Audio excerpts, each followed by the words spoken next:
Thank you everyone for joining the webinar. I'm just waiting a few more minutes for attendees to log in and then we'll get started. So just another minute and we'll introduce formally then.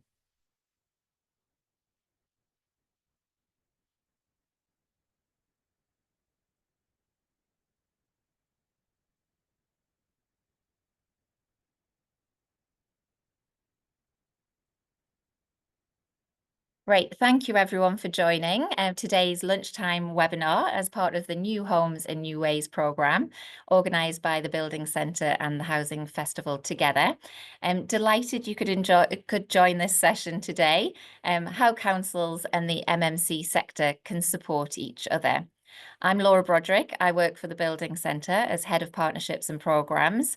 I'm so delighted to welcome you, and I'll be welcoming our chair, and then he will be in turn welcoming our speakers for today. The strapline for the New Homes and New Ways exhibition is all about collaboration and innovation through modern methods of construction. And I'm sure you'll hear lots today on that. So I'm excited to hand over to Paul Britton from Local Government Association to start the session and lead you through the content for today. Just to say, as it's a webinar format, the Q&A function is through a chat box. So as you're listening to Paul and then in turn speakers from Mid Devon District Council and ZPods, if you have questions, those can be put into the chat box function. And at the end of the presentations, Paul will steer your Q&A session that way. So just have those in mind as you're listening to our fantastic panelists today. So thanks everyone, and over to you, Paul. Thanks, Laura, and good afternoon, one and all. Thank you for joining today.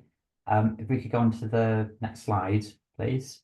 Yeah, it's just being a bit slow, Paul, so I'm going to restart it. So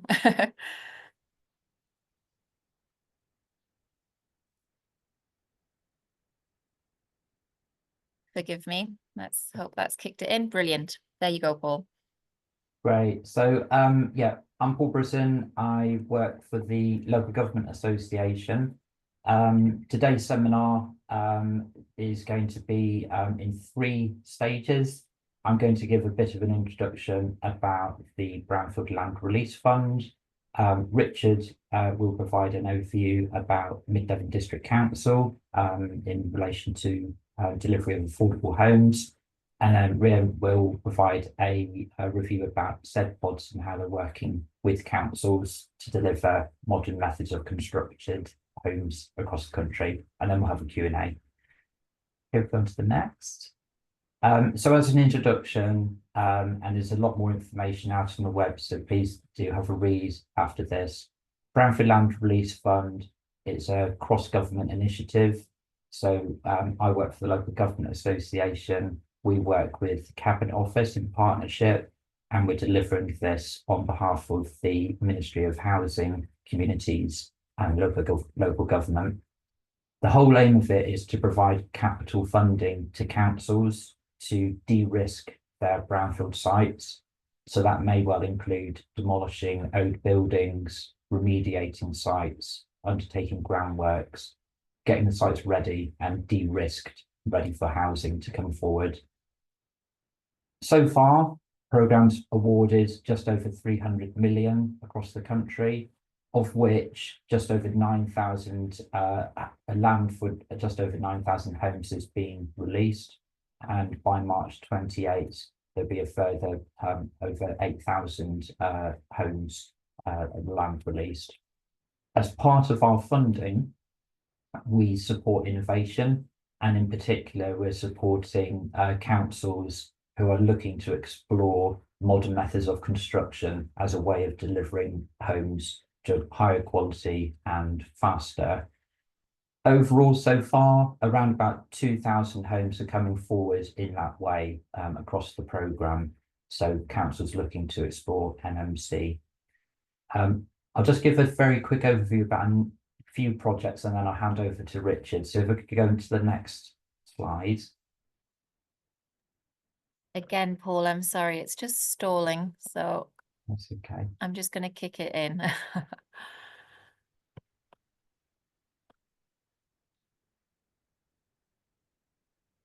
Doesn't seem to like moving through the slide deck too easily.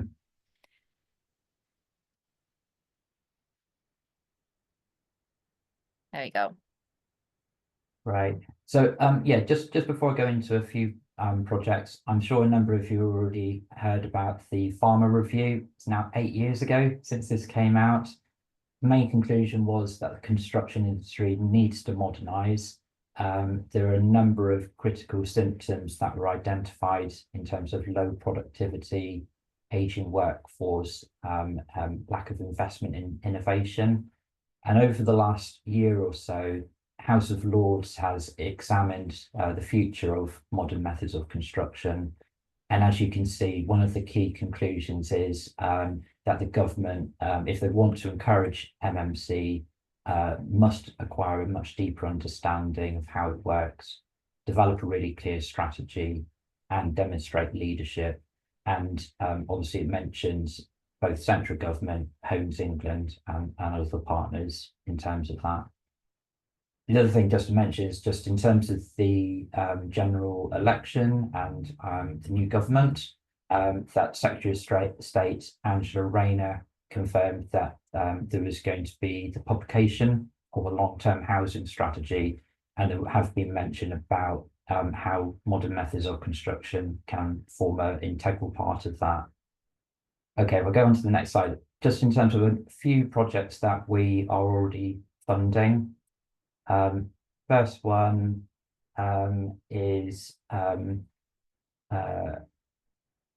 just wait for it to come back up again. I love it how tech lets us down every so often. Fort Lane. So this is basically just showing that we're supporting local small and medium-sized enterprises who are working with councils. The key bit on this one is basically looking to reduce the carbon footprint, reduce waste, reduce concrete usage in terms of delivering the scheme. Next one.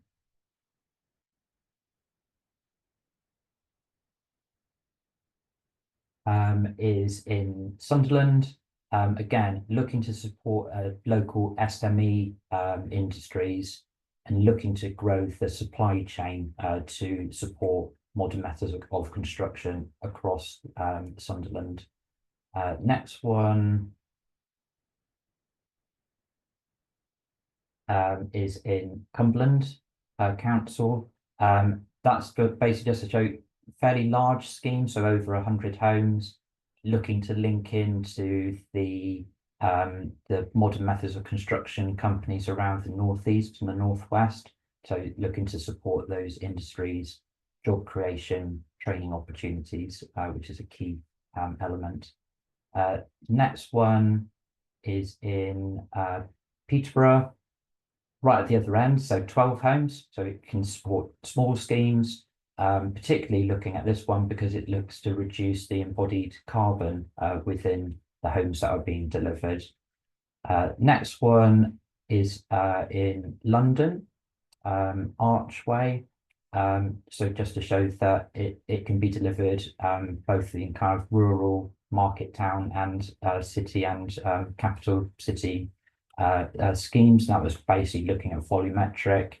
Final one, Bristol. So this is just to show that where councils have a housing company, this one basically the council are transferring it to their housing company, who are then working with a contractor to deliver a scheme that again uses modern methods of construction.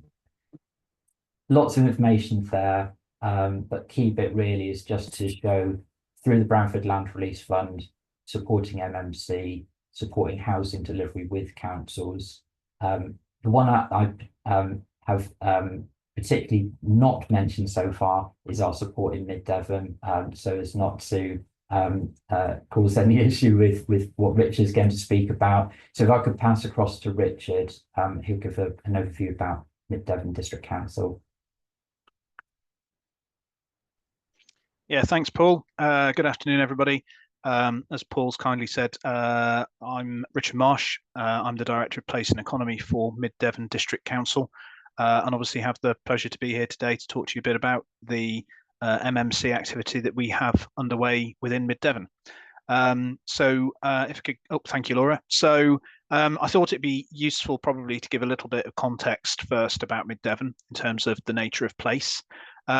We are a very rural district within Mid Devon. Within Devon, we're quite large, but we are in a population sense quite small, and we are a low wage economy.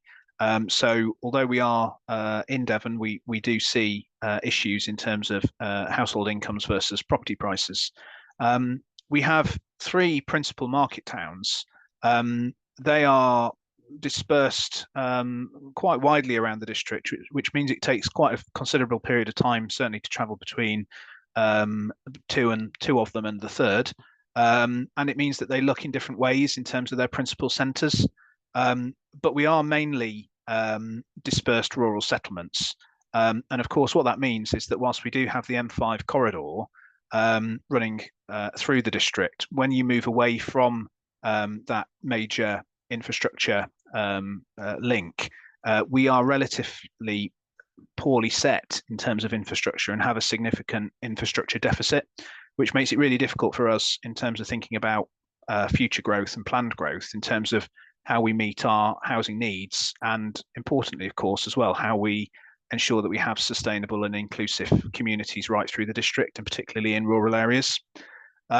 We do have shared challenge with other Devon authorities, and I'll say a little bit more about this in a moment, but particular issues are around an older population, which is increasing, and very much in terms of falling affordability. So not at all dissimilar to many of our other neighbouring districts, because these are Devon-wide issues, but they are prevalent and major issues for us to address as a district council. Thanks, Laura. So yeah, as I say, a little bit more about the housing challenges. We do have a rising population due to internal migration. So this is people moving from different parts of the country into Devon, but also into Mid Devon. Perhaps not surprisingly, that is often or normally older people. So in seeing net internal migration of older people, perhaps particularly people who are retiring, who are looking to move further west down to Devon for, you know, a nice, pleasant retirement. What that does mean is that that's delivering additional challenges to us as local authorities. And unfortunately, we are also seeing the loss of younger people from within our authority boundaries, which is a bit of a brain drain, back to more urban centres where there are better job opportunities perhaps, and obviously perhaps more diverse housing types as well. We have a high percentage of non-decent housing, and the graph to the right demonstrates that at the top. We are ranked 5th of 297 authorities in terms of the proportion of non-decent dwellings. But interestingly, again, you can see that actually many of our neighbours rank highly with us. So this is a Devon-wide issue rather than a Mid-Devon specific issue. We do see quite significant under-occupancy of our existing homes, again, perhaps reflecting the demographic that we have. But that in essence means that we have quite a lot of larger homes, but are often occupied by relatively few people, which is creating pressure through our stock generally. We're seeing reducing rural housing provision, mainly around deliverability and affordability, and we're also losing stock through right to buy. We ourselves are a stock holding authority. We have about 3,000 properties, but this is presenting a challenge to us in terms of making sure that we have appropriate stock throughout the district. I touched on this a moment ago, but we're also seeing declining affordable delivery, probably not surprising as a consequence of the increased construction costs that the sector as a whole is dealing with. But certainly the case within Mid Devon, where we're seeing fewer and fewer affordable properties come forwards, again, particularly amongst our rural communities. And contrasted to that, so if you like, they're all our pressures. What we are seeing is rising demand, particularly through our housing revenue account. So we're seeing more bids against properties than we've ever seen before, as more and more people look for housing options with us as an authority. And finally, there's a very strong ambition within the authority, both from within officers and from within elected members, in terms of seeking to do better as an authority in terms of delivering new quality housing options, and indeed to become a positive example or an exemplar for others to follow. And hopefully through the presentation you'll see today, you'll see that we are making really positive steps in that regard. So why are we focused, or why have we chosen to focus around MMC? There are several reasons, but particularly I think is the fact that, as I've said already, we as an authority are particularly keen to continue to grow our HRA. And what we've found, or what we've identified, is that we can do that most effectively by repurposing underutilized, particularly brownfield sites. So things like old garage sites where, you know, the garages are too small, they've got asbestos roofs, they're just not fit for purpose anymore. We can look to repurpose those sites to deliver new homes. Equally, we have quite a lot of slope. So effectively that's space left over after planning. So a little bit of residual land here and there, which was probably set aside for green space, but in reality is just a grass verge. We've realised that we have opportunities within our portfolio to see additional delivery of homes on those sorts of sites. That's particularly attractive, obviously, because as many of you will appreciate, given the cost now of land acquisition and of the cost of constructing, if we weren't looking at using our own land, that would really make delivery and viability very challenging. So we're looking at MMC, and we're looking at our own land because it gives us the best chance of delivering. Why MMC particularly? We are still delivering some traditional build stock, but the MMC focus has become strong for us for various reasons. First is it gives more development certainty. So we are confident that we can achieve high and consistent standards, and it reduces time on site and waste. We believe that it offers us a lower maintenance liabilities, more certainty around management costs, and greater longevity. So we're interested in it from that perspective, particularly given that a lot of our existing stock is sort of 1950s Woolaway units and other things like that. We're really interested in how we can use MMC to transition those out of date and inefficient sites to something much more efficient. It supports low carbon objectives, which is obviously keen for most authorities, but certainly for us. And importantly, it also supports us in a sort of wider ambition to reduce fuel poverty, because the units are so efficient, if you like, in their use of energy. That's a great starting point, and we can then almost turbocharge those by installation of solar panels and the like. Obviously, all of that benefit accruing to our tenants and to our HRA. So it offers us lots of other benefits around carbon savings and cost reduction. It's also an attractive product for our tenants. So people want to have these new sparkly units in good locations. So it's driving tenant interest in this product. And that obviously supports us in terms of right sizing, making sure that we have appropriate household sizes living in the right properties. It suits infill sites, which is linked to the point I made before about replacement of old garages and the like. It's great that we have a product, if you like, that can come and be installed very quickly, very efficiently on tight sites where you would otherwise struggle to muster the necessary construction equipment without impacting on communities. And we'll show in a little while another slide which shows one of the sites that we've done, which was a really tight infill site where the use of MMC allowed us to deliver really efficiently and effectively with minimal impact. And that links to the following point in terms of reduction of neighbour issues during construction phases. And finally, it also means that we are, to a degree, less reliant upon the whimsical nature at times of the local market, because they are centrally produced and we have confidence around quality. It doesn't mean that we have supply chain issues, albeit we do still seek to use local suppliers and local skills where possible. I'll just wait for the next slide. Thanks, Laura. So how? I know that Rian's going to say a little bit more about this in due course, but the way we do this is really we procure through a framework. It's a great process in that it gives us it's a shared process through the design and feasibility stages. It takes us into planning, gets us through planning, And then once we're in a point where permission is granted, we're in a position whereby we can award the contract and construction can commence and go forwards.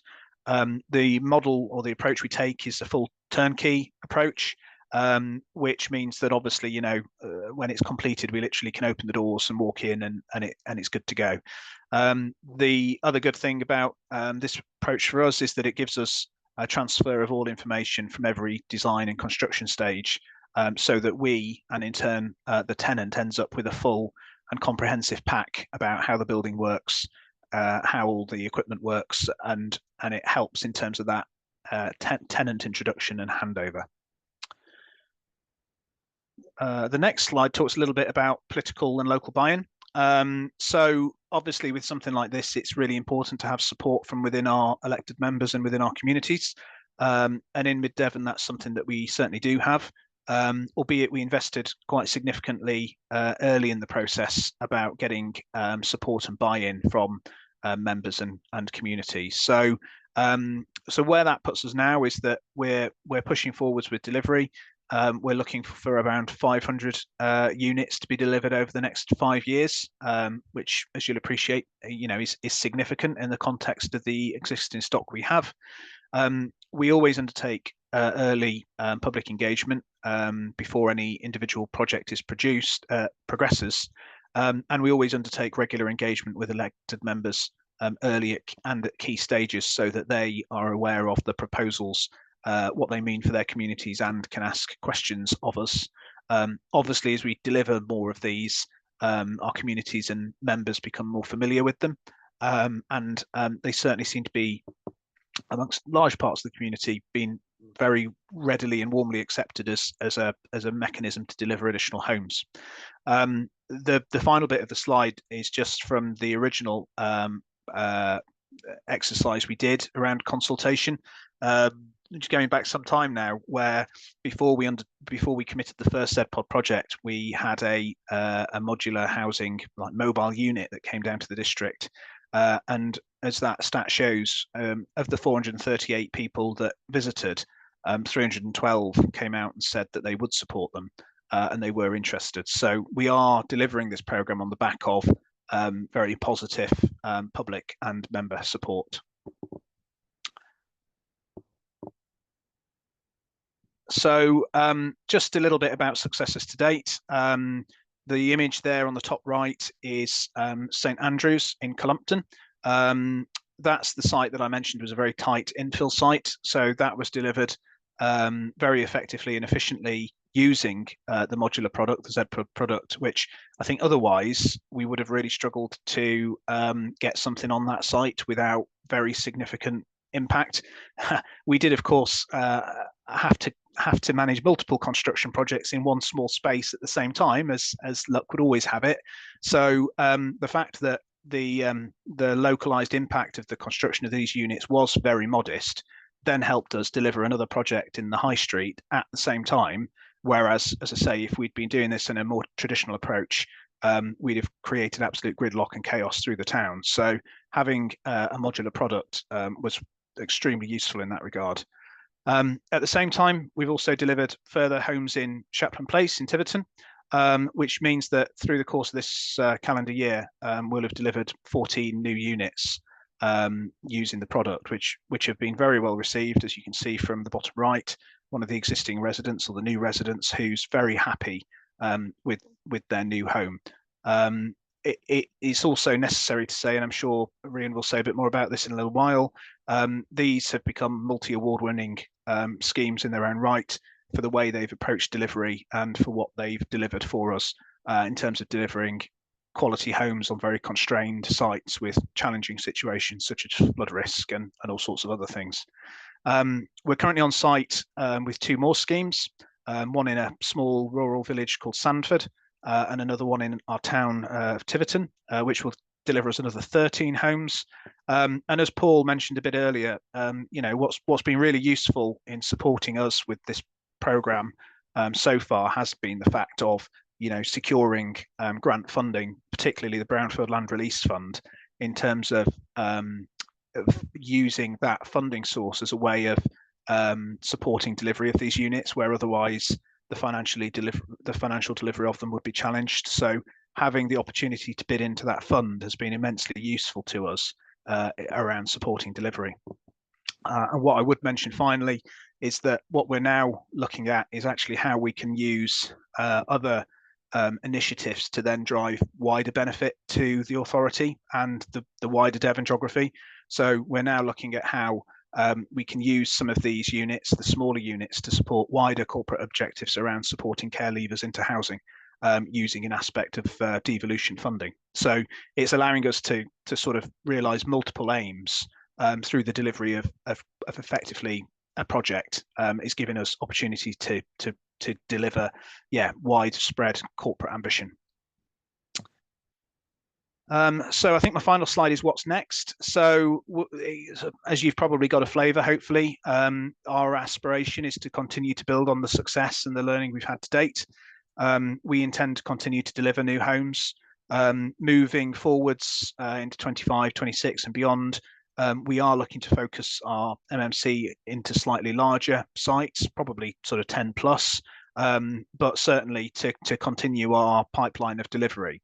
And at our planning committee yesterday, we got another scheme, a minor variation for another scheme, which is tracking forwards. So we are absolutely keeping momentum. We're looking at refreshing our housing strategy during 2025. Very much focusing on greater alignment between council functions. So, as I say, how can we kill as many birds with one stone as possible in terms of aligning and using MMC and other mechanisms to not only deliver new homes, but wider objectives around carbon reduction, reduction in fuel poverty, care leaver housing, etc. We are, I think, this already builds on the back of recent recommendations coming out of the Devon Housing Commission in terms of accelerating supply and improving diversity and adopting modern methods of construction. And obviously, is going to be necessary for us and other authorities to look at these types of delivery options to support the government's increased housing targets. If we're not delivering these sorts of opportunities on our own land, it leaves us even more as a hostage to fortune in terms of what private and other developers will yield for us. So trying to be masters of our own destiny, I suppose, to a point in terms of what we can output. We are also progressing a piece of work currently across the wider Devon geography, again on the back of devolution, looking at strategic pipeline. So can we identify multiple sites appropriate for MMC and other development through the district, and can we work with other partners like Homes England or One Public Estate to leverage in funding to accelerate delivery. And as I say, ultimately for us, this is about unlocking delivery, but supporting the council in terms of achieving its widest corporate objectives. So that's a little bit from me. Hopefully that gives you a good oversight of where we are, where we're going, and the background to it. And Paul, I guess I might hand back over to you to introduce our final speaker. Thank you. Richard, thank you so much. That was really interesting. Going to pass across to Ryan from ZedPods to give an overview. Just before I do, if people have questions about what's been spoken about so far and what ZedPods are going to mention now, please do put your questions in, and then there will be some time at the end where we can run through them. So do whack your questions in. Right, pass across to Ryan.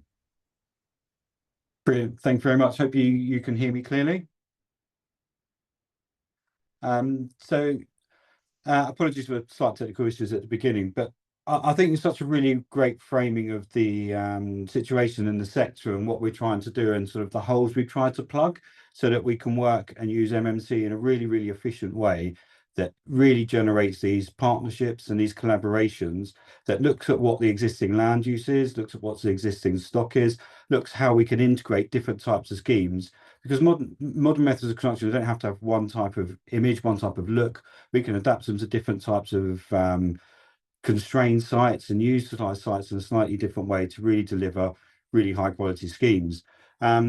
By building off site, we've been able to unlock zones in flood zone A, such as at the scheme at Chaplains, and also being able to look at highly constrained sites, which is the St Andrew's House, which was right in the middle of a housing estate. And so the potential to cause sort of disturbance of neighbours is quite high. And to be able to reduce that time frame down and to deliver these things with fewer deliveries, albeit bigger deliveries of modules, really helps that engagement and brings the local community into the new builds that we're actually trying to do. So if you can just move to the next slide.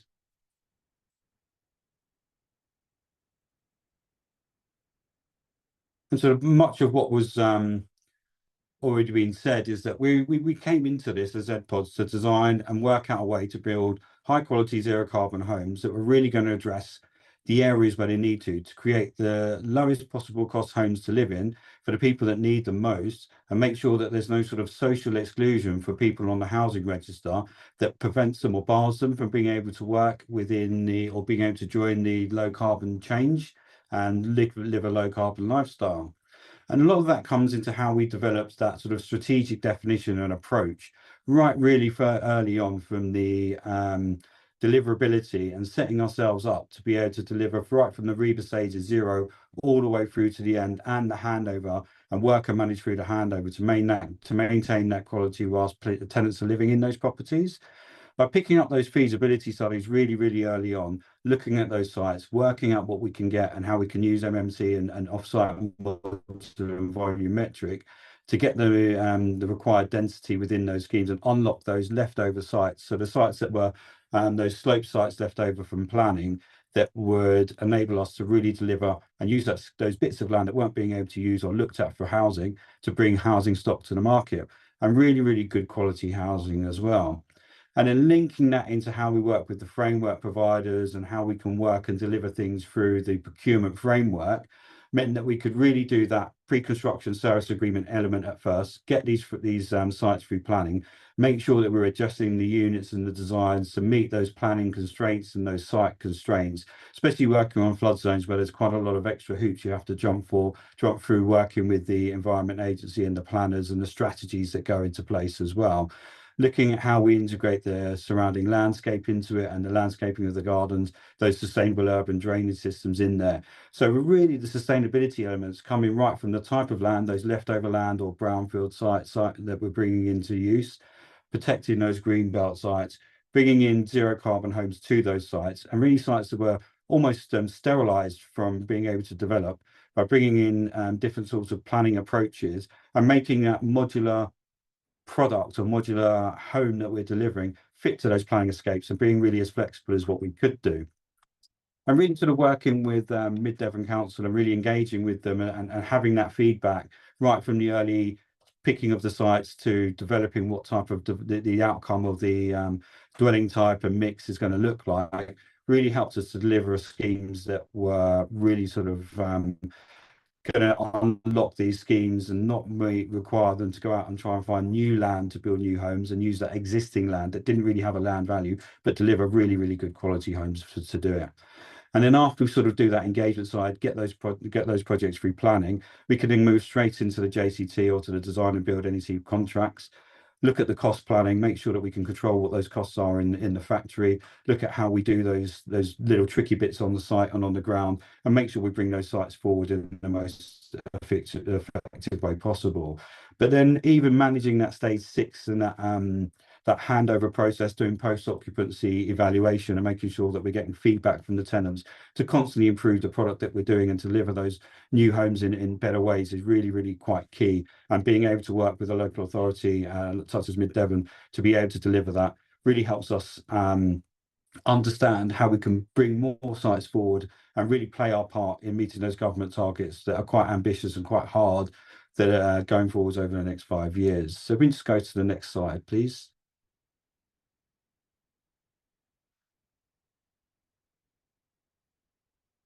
So it really was quite a collaborative model. And we weren't really innovating we weren't just innovating in the net zero and affordable housing sphere, but also looking at how we innovate in that engagement model, right? Starting up with the site visits, looking at the different parcels of land that were available, looking at how we could adjust in terms of number of levels of the building, whether they're single story or maisonettes, or whether we're doing terrace homes to make the maximum use of that land. look at going through and making sure we could get those internal improvements, and using that public engagement that was sort of mentioned earlier, and that public consultation was really, really key, because when you're doing something different or something on a site that someone might look at, especially with the St Andrews house scheme, people would look at that and see 5 old asbestos roof garages in there and think, yeah, how are we going to get housing on there? It's not possible. But through that public engagement approach and really making sure that people understand what we're doing and delivering, how it's going to improve the area, it really helped deliver those schemes and make sure that those schemes were going to get support through the local communities. And I think one of the things we've always quite been conscious of is, yes, we're doing about between 85 to 95% of the properties off-site and bringing them to site, but we can use things like Southwest Cranes to do our lifting. We can use local ground workers to work on the landscaping, use local consultants through the planning approval process, and really draw on that local knowledge base and use that localism that we can do to be able to deliver those other elements of the scheme, so that we can marry the benefits of off-site modular construction with those lot of localism agendas and really sort of deliver those two things as well. And then through that collaborative approach and moving into that sort of third stage where we've got the JCT design and build contract, working on those final build costs, looking at how we deliver those schemes, looking at how we work with different elements of the supply chain and different elements of the local labour to really derive and link those bits together and prove that, you know, off-site housing doesn't just have to be done something else in a central location in a factory with nothing that supports that localism. We can really maximise and do that. And being on board from that really sort of early feasibility stage enables us to do that. And I think, you know, when we're sort of doing presentations like this and you look at the title New Homes in New Ways, it's not just the types of homes, the innovation that goes into those homes to deliver those net zero homes. It's the new ways in which we engage, which we collaborate, in which we show that we can actually work in slightly different ways and, you know, help with looking at getting funding from other bodies where we can feed in right at that early stage to make these projects be viable, even though we're delivering new homes in a time where there are different pressures in terms of, you know, as was mentioned with the land costs, with build costs, and try and deliver those in the most effective way and use all those tools that are available to deliver a scheme. If you go to the next slide, please.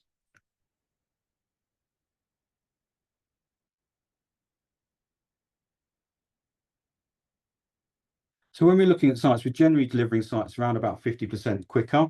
Some of the larger schemes that we've done can show that we can do things in a different way and really deliver those difficult to build on sites. Because if you can imagine trying to deliver traditionally in a zone that's actually a flood zone, trying to get out with the foundations, trying to get up with the walls, can really be quite prohibitive to a programme. But doing it through an MMC perspective and using off-site volumetric, we can really shrink those timelines down and deliver those schemes very, very, very quickly.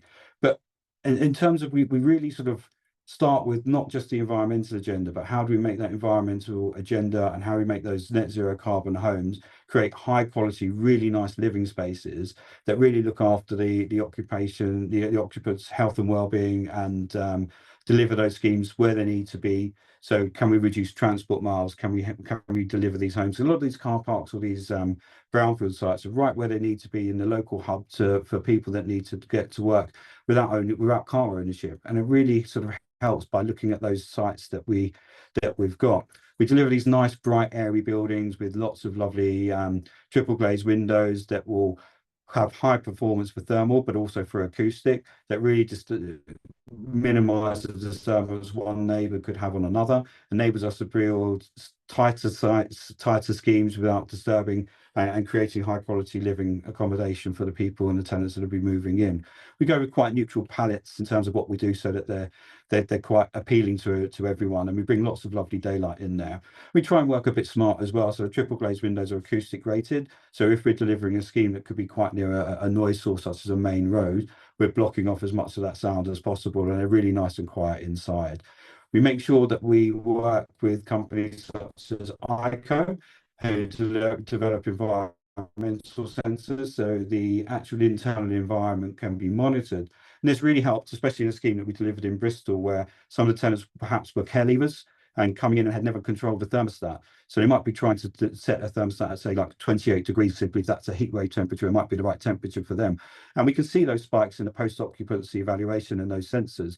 And we can use that to then sort of work with an education with the tenant so that they keep their energy bills down and understand how these buildings work and how to make them really cost effective for them to deliver in the long term.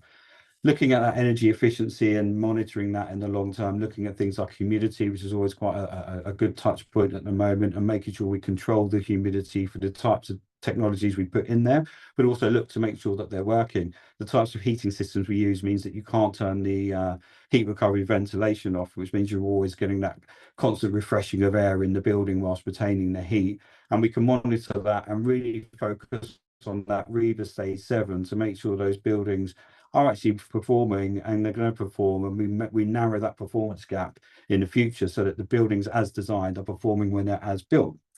Lots of open plan spaces inside to sort of be quite appealing on quite a broad space of tenancy, and that means that the buildings can be applicable for a wide range of types of tenants. We've got full M4 access accommodation. That means that with all the level of access that goes in there, with the types of turning circles that we bring in and the modular arrangements, means that they can be fully accessible units as well as just visitable units. And we can develop that in at the planning stage so that the client knows how many we can be delivering, how we can tweak that right at the feasibility stage and make sure that it's addressing that tenant base of the types of tenants that need to move in. And it really just goes back to that sort of that collaboration, that open conversations that we have right at the very beginning to be able to deliver a scheme 50% faster, as it just says there, but also for what the client actually wants and meets that level of housing need, whether it's single person accommodation. Yes, if you could press that, please, that'd be great. Thank you. You'll just see, hopefully you'll see a video of a time lapse of the units coming in, working on a quite difficult site, but actually delivering the scheme very quickly in an efficient way. And that means that we can work with the local tenants. We can give a lot of different knowledge, work with the highways authorities and make sure that all those tricky bits that come with bringing a 4.5 metre by 10 metre long module or building in parts into a scheme, and actually show and deliver quite a nice scheme that doesn't actually look like out of place. It looks like it doesn't look like this building's been built on a car park. It looks like the car park's almost been built around it. Part of what we do is overlap the factory works with the site works, so that the site is ready and the modules are ready at the same time. So we don't get a backlog of modules in the factory, but we also work and we don't have sites empty or ready before the modules are ready to leave. And that means that we can really sort of reduce those initial site enabling works elements by overlapping with the factory work and their elements, and we can minimize the lead-in times and products and make sure that they don't affect the overall program at the end. So just go to the next slide, please.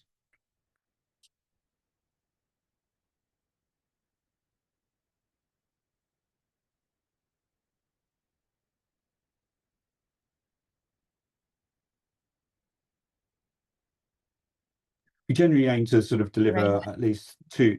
So there we go. So we generally aim to deliver at least 3 or 4 modules a day. We're generally up to on some schemes we can deliver 4 to 6 modules a day, and the best we've done is 8. So it can show that it can be quicker, and we can take those learnings on board as well. Within the factory process, we're actually one of the largest employers of prisoners building home schemes, where we're working with individuals that are currently on remand to be able to gain MVQs, to be able to work within so that they're working whilst they're on remand. It means that they're getting an education and a training. It means that they're going to be employable when they come out, that they're getting funded MVQs and skill sets going in as well. And that within the 18 individuals on remand that we've had work through the factory, we've had a 0 reoffending rate, because they've been able to have a deposit to move and perhaps get out of a peer group that was maybe impacting and led to their current situation, and being able to remove them from that has really led to really almost 0 reoffending in there as well. It's paid a national living wage. There's no differentiation between the workers on site that we're workers in the factory, so everyone's treated equally. And then it really is a very good scheme to show that when you're spending money with a modular housing provider that has these sort of social benefits and social goals, you're actually getting more social value for the spend, because it's quite, it's reoffending, and the cost of reoffending and housing reoffending prisoners is quite high. You'll see there's been a lot of topical stuff about that within the current status of the occupation of prisons at the moment. And being able to really have an impact on that can show that there's quite a good social value spend, and that sort of one spend in the of off-site modular could actually be £3 or £4 worth of social value spend in the end by preventing reoffending, reducing the costs of actually having prisoners on remand. And then on site, we work with, we do a lot of the local survey work, and we try to get up to an in excess of 60% localism in those, using not just local consultants, but actually local or micro SMEs that perhaps might not have been able to work on council projects in their own right, but we're actually bringing them in to be able to work on local authority projects and actually opening markets up to them so that they become known and get brand awareness in delivering schemes for local authorities. If we just go to the next slide, please.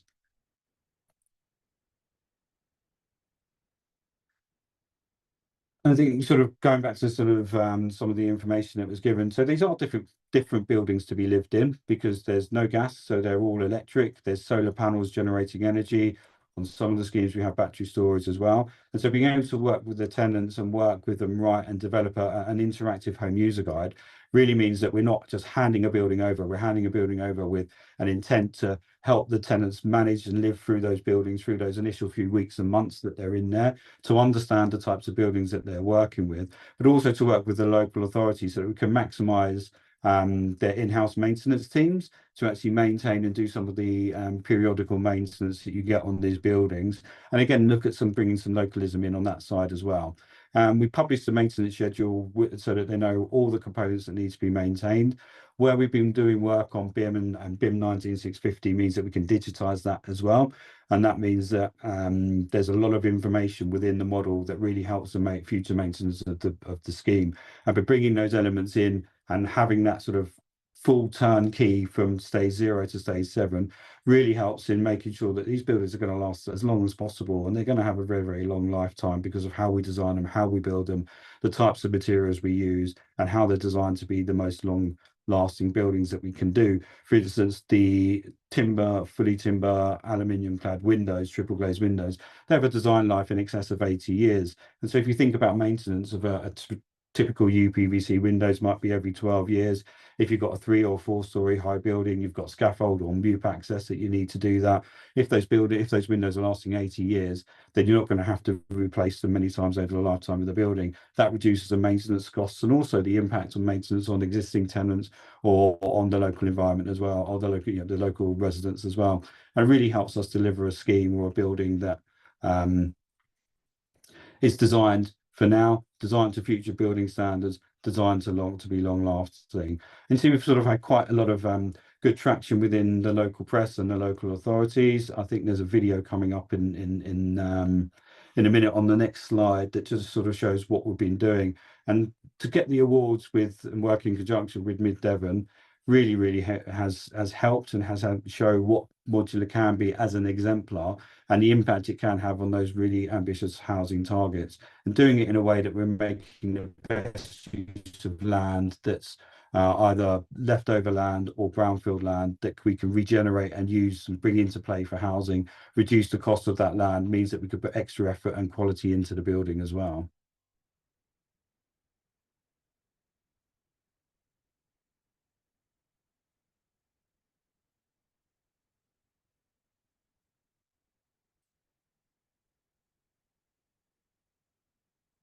I'm not sure if there's volume coming through, so just talk. So this was a piece on Spotlight that we did with the local authority to showcase what we're doing at Chaplain's Place.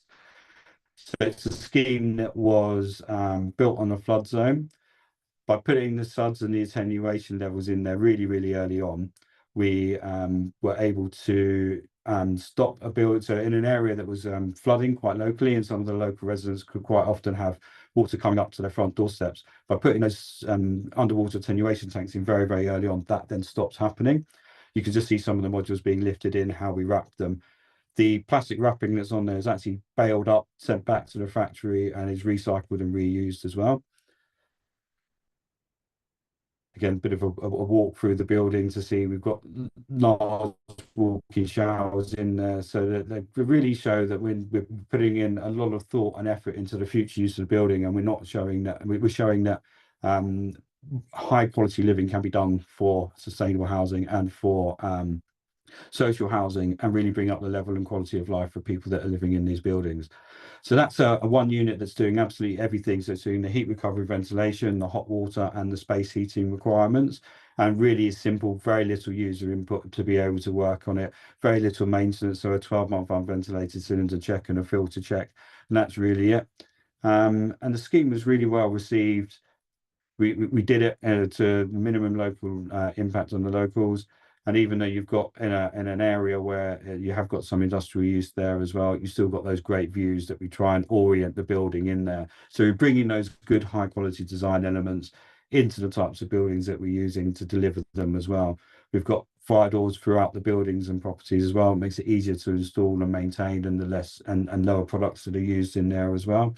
And external space to really make sure that everyone's got an external balcony and external space to help.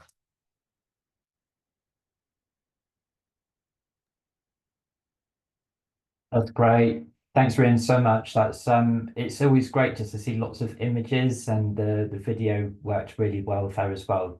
So thank you. Got a bit of time for questions. If anyone has any more, please submit them, and we can raise them. First one I just wanted to ask was just the importance of the pipeline, and it would be good to get perspective from both the council and ZPODs as the developer as well. So Richard, it'd be good just to know from your perspective, how important is it to have that future pipeline in terms of delivery of affordable homes across Mid Devon? Yeah, thanks, Paul. So for us, it's really important. Obviously, I mean, we have a stated aspiration to deliver, additional housing revenue account properties. And we're aiming for the sort of 500 over 5 years. So that's that's no small order. It's a tall order. So having the opportunity to work collaboratively with a provider to figure out what sites are viable, to think about the pipeline of delivery, is really important. But to be honest with you, in some ways, probably for us, the most important thing of that is the financial planning that comes with it, and then having a forward understanding in terms of that then allows us almost to form oven ready, if you like, bids to support their delivery, so that when we're talking with partners such as yourself, obviously, we can sort of say, look, we have an understanding of what our delivery pipeline looks like, and we've got confidence around delivery in terms of the product, but also we can make sure that we've got our ducks in a row from other perspectives in terms of planning and the like as well. So really important for us in terms of surety, because I think if we were sort of hoping that things would land in our lap, they probably wouldn't. And if we had some of the whims, the luck of the draw, if you like, in terms of trying to find contractors who are in the marketplace looking to build out on site, we'd be at the risk of a failure, I suppose. So really helpful for us. Thank you. And from a kind of developer perspective, how important is you in terms of planning your business and actually having that certainty over delivery? Yeah, it's really, really important, because I think when you talk about I think some of the issues with some of the other modular providers and sort of that's happened in the past is not having that forward planning and thinking, because the pipeline is very, very important, because planning never really goes as smoothly as what you would like it. It could take 3 months, but a lot of time it's just not going to. And when those planning horizons get a little bit longer, by knowing you've got the pipeline that you can overlap planning applications and bring some other sites further forward, really helps you plan logistically, really means that we can sort of get the best value in purchasing on larger bulk materials. But having that standardization of those materials really helps as well, and that we can sort of look to secure best prices on those. But really means that we can plan and work with people like Business Building Homes, because we've got that long-term outlook. We know that we're going to be delivering a certain number of schemes, and we can set the factory up and be flexible within the factory processes to deliver that within that pipeline. So having that pipeline and working again collaboratively to bring, because if you can bring those planning applications further forward, so that they're ready, it really helps with that long-term planning, that planning of that production line, that planning of utilising local resources and coming back to the same people that we've used on previous projects, keeping that knowledge base there. There's a lot of different sort of nuances that really come with it, rather than just having the, knowing we've got a number of modules going through the factory, but knowing we've got all those other elements in place as well, and that we can reduce lead times where we can do, that we can really focus on delivering those other key aspects that enable us that security of that pipeline brings. Brilliant, thank you. The other question that I did have was just about, so one of the key bits of the farmer review was an aging workforce. So just from a kind of skills and training, particularly young people coming into the construction industry, it'd be good, again, from both of your perspectives, to understand what the challenges and opportunities are, and whether you feel that from ZPod's perspective, you're getting the apprentices and the people out of colleges that can support your business and support growth. Yeah, I think for quite a while, sort of construction has always been looked upon almost as it's what you do if you can't do anything else, almost. And I think that's been a bit unfair. And I think that's why you're sort of seeing the aging workforce. But where we're using things like BIM, and where we're using offsite elements, where we've got people going to the same place every single day, they're working off iPads and laptops, they're not working off traditional printed drawings, they're working off elements of a building that's still got some variety in there. So we train a lot of carpenters to be multi-skilled carpenters, which means that they're not just one person putting one screw and one bit of timber every single day. There's variety in there. They could switch to fixing windows, first fix carpentry, another. And having that sort of element in there really helps sort of train and keep people. But those BIM elements, working digitally, working with digital technology whilst you're building a physical product, also really helps, because that excites some more of the younger people as well.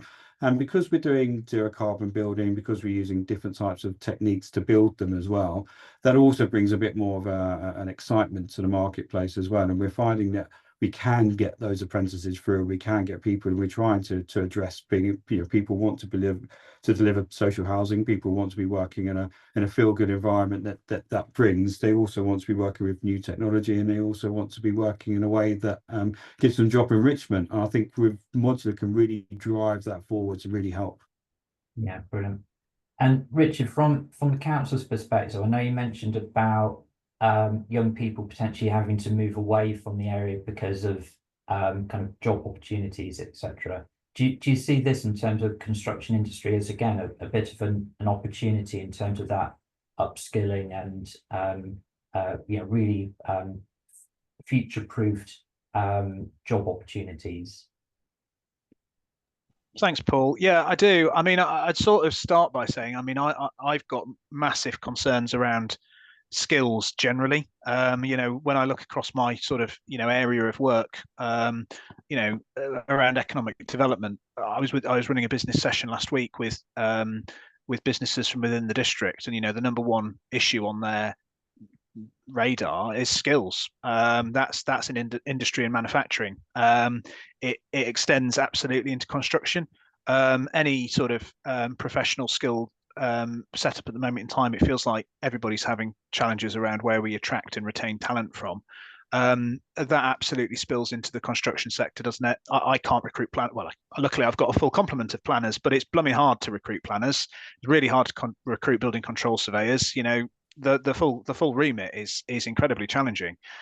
So anything we can do which gives more people entry into construction skills takes a different approach. It just offers us resilience, doesn't it? And for me, when you're looking at the government's aspirations around delivery, we're going to have to look at these things, otherwise we will never meet the housing quotas, because the next issue on the horizon, you can see it coming already, we'll get a pipeline of delivery, but we won't have the people to deliver them. So this is great. Addressing your point about locally, yes, I think it does make people think, if we are delivering these products using local supply chain, it gives them the opportunity to bring on new people, which hopefully encourages some of our younger people to stay in the district and see that things are happening, changes happening that they want to invest in and be part of. So it's positive. Great, thank you, Richard. So I think we've come to the end. Thank you so much for everyone for attending. hopefully lots to think about, but also some solutions from both a council perspective and a developer's perspective. So thank you very much for joining us today. And thank you from the Building Centre and the Housing Festival to Paul and Richard and Rayhan for speaking today. The webinars for the New Homes in New Ways series kickstart in the new year, so do look out for notices about those. And we also have a 2-day summit in person at the Building Centre in Store Street, London on the 12th and 13th of February. Tickets are now available through Building Centre's website and also the Housing Festival, so do check out the programme and hopefully you can book and attend and join us there. And the exhibition itself runs through until the 21st of February. So thanks again for all our speakers and for Paul for chairing and for you for attending today. So bye everyone. Bye. Bye.